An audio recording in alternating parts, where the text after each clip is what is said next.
เจ้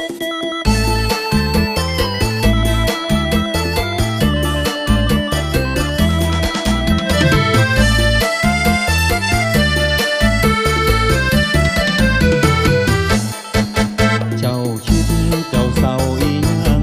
น้ำตาเจ้าลังเบิ่งคือมีปัญหาคือว่าน้องถึงเขาทิมเขาป่าตัวน้องจึงมาโศกาจาบาน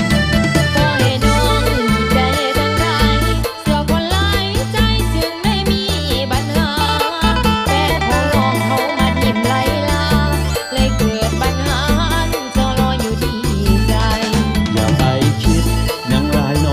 ลาให้เอาน้ำตาเสียกับคนหาเขาเขาบ่สนน้องอย่าไปมัวเมาเอาเหตุกับเจ้าโดยเพียงนั่งทำลา ขอบใจเดือไอเข้ามาใส่แก้ปัญหาให้ตาน้องสว่าง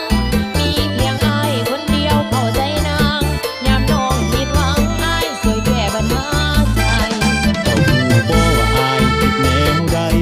ส่วนเรื่องภายในอายหักน้องไปดนนานพันสิคิดพันสิเว้าแม่จอมขวัญเดี๋ยวตัวน้องนั้นกลับมาทำ